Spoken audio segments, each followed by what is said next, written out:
Hello, everyone. Welcome back to my podcast. Today I'll be reading a poem that I recently made entitled The Evolution of Your Mind.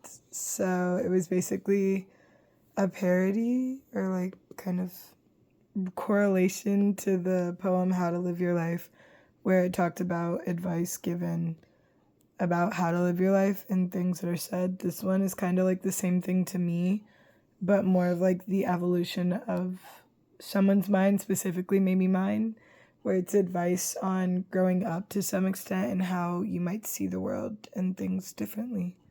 So it's the evolution of your mind. Your mindset controls everything, that's what they say. Think positive thoughts, live life to the fullest. But what about the people or the when other people want to play? Be kind, that's what to do. Mingle with people, be kind and sophisticated. Be loving and say, I love you. To the ones you love the most and least, be creative, be fair. Watch out for hidden enemies and despair. Live life as if there are no strings attached. Flying high and bright in the sky with no worries above or below. Just being you and staying true. But don't fly too close to the sun or you might get burned. When trouble comes, run away, don't be headstrong or think you need to be on your own. Ask for help and take advice from others, even if it's from your nagging mothers. When new people come into the picture, assess who they are. Don't let a gilded heart be your downfall. Be open and loving, but cautious and curious. Embrace the unknown, but fear the uncertain. Don't let a pretty face be the reason you lose your grace. Meet new people, love them unknowingly, but don't let the outside succeed the inside. As you think of all the amazing things to do, don't forget about the ones that helped you the most. In times of desperation, try to stay afloat.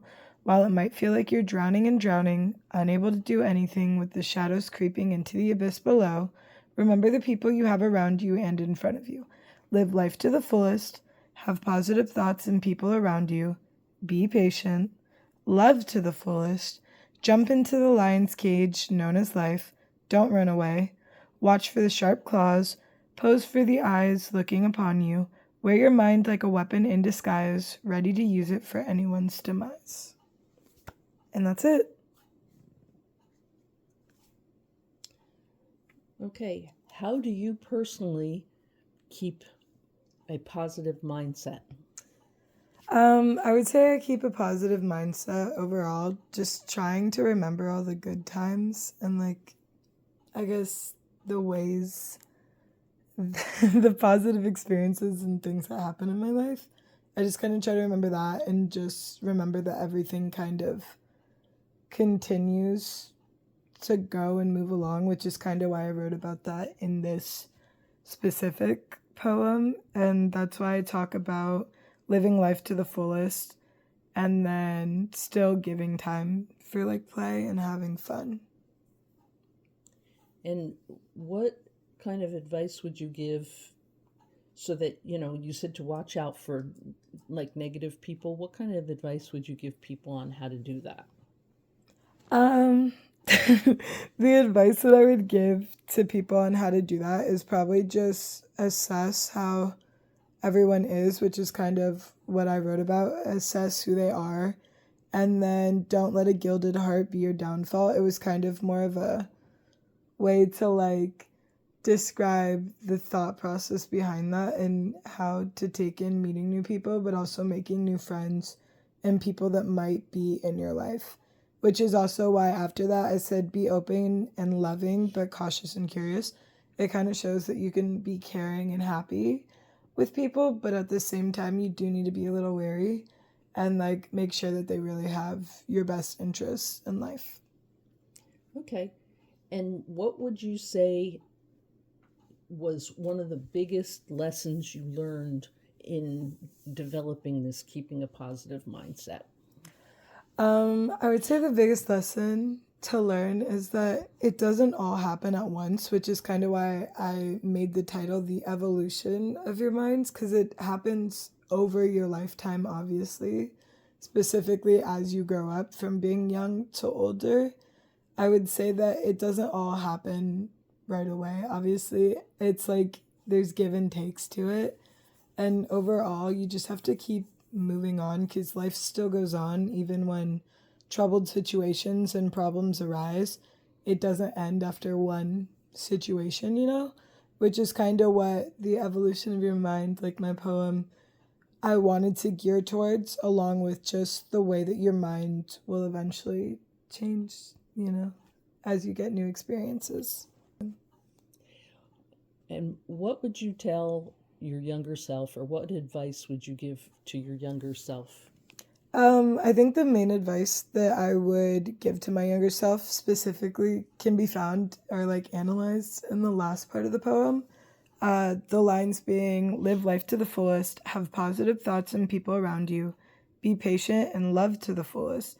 And then the whole jump into the lion's cage, notice life, don't run away, watch for sharp claws, pose for every eye looking upon you, and then wear your mind like a weapon in disguise, ready to use it for anyone's demise. That whole thing from the beginning, I would kind of tie more to like advice back to my younger self, but also like other people's younger selves with live life to the fullest. I feel like obviously that's kind of a cheesy, like corny topic. People talk about it, but I feel like no one truly does. I feel like everyone always has that like, but what if stuck in the back of their mind. And I'm like, live life to the fullest. Don't worry about that other stuff. And then that also ties into the have positive thoughts and people around you. To my younger self, I would probably tell myself to have more positive influences, especially the younger years, because I think a lot of people are still trying to figure out who they were, and it wasn't as much as people being positive and looking out for each other, as much as people being semi-positive, but more looking out for themselves, And then I would say be patient and love to the fullest. I think I already did when I was younger, but it doesn't hurt to tell people to love to the fullest because, it's a good way to express yourself and show people how you truly feel. I think the whole be patient was a very key thing that I needed and that I would tell myself, my older self and younger self, about just making sure I stay patient in the eyes of other people. And then, jumping into the lion's cage, aka just embracing the new experiences, not letting things scare me, etc. And it seems like that's all the time we have for our podcast. So I'm Callie. And I'm Patty, her mom. And we're signing off. Bye.